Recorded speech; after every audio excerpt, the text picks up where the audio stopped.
나는 30대 중반의 남자다. 경제적으로 여유로운 편이고 친구도 많다. 여자들에게도 인기가 있는 편이다. 그렇지만 나는 결혼할 생각이 없다. 나에게는 결함이 있기 때문이다. 나는 어릴 때부터 정서적으로도 육체적으로도 학대를 심하게 당했다. 상처 많은 사람이 부모가 되면 자녀에게 똑같은 상처를 대물림한다고 한다. 나는 내 아이에게 고통을 물려주고 싶지 않다. 좋은 부모가 될 자질을 갖추지 못했다는 것이 내가 결혼하지 않으려는 이유다. 사람들 중에서도 이와 비슷한 생각을 하는 사람이 많을 것이다. 사회적 통념이 이런 생각을 뒷받침한다. 학대는 대물림 된다라는 통설이다. 부모에게 학대를 당했거나 체벌을 심하게 받은 기억은 누구에게든 상처를 주는데 그런 사람이 부모가 되면 받은 만큼의 상처를 준다는 이야기이다. 맞고 자란 아이가 부모가 되면 아이를 때린다는 생각이 마치 진리처럼 통용된다. 국내외 많은 심리 전문가가 그렇게 말하고 있다. 어린 시절 상처를 받은 사람들은 이런 말들을 근거로 자신을 혐오하게 된다. 학대를 받고 자란 자신은 영혼이 망가졌고 결국 자녀의 영혼에도 상처를 줄 거라고 확신하는 것이다. 이런 자기 혐오가 정당한 것일까? 근본적으로 이 혐오의 근거가 된 폭력의 대물림 논리는 사실일까?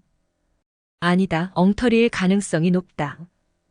테네시 대학교 심리학 교수 데이비드 알렌은 어린 시절 학대를 당한 사람은 보통 사람들보다 학대 이슈에 훨씬 더 비판적이라고 말한다.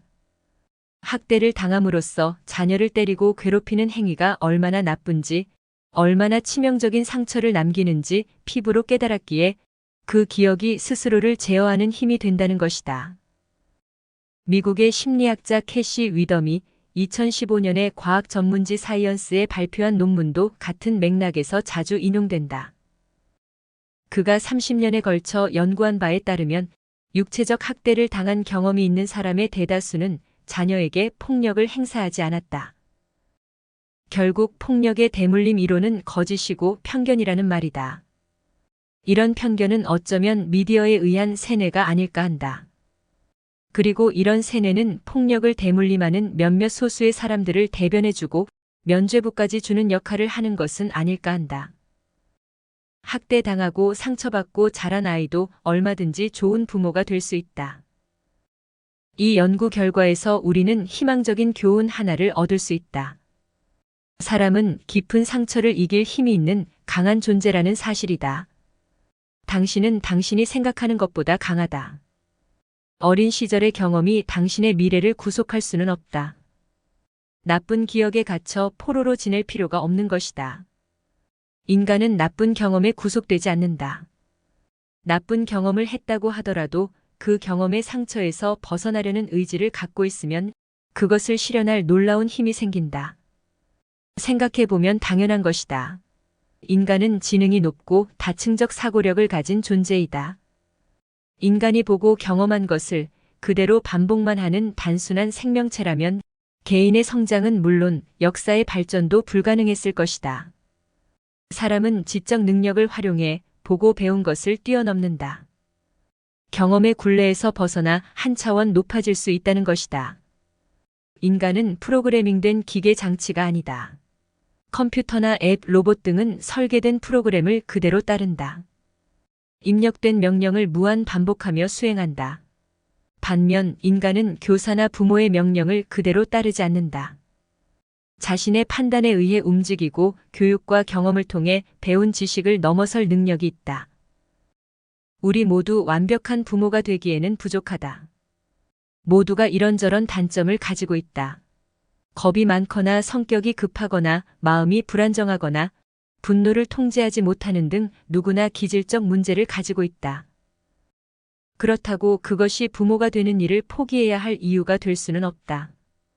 자신의 능력을 긍정하고 노력하는 한 얼마든지 자녀를 행복하게 해주는 부모로 성장할 수 있다.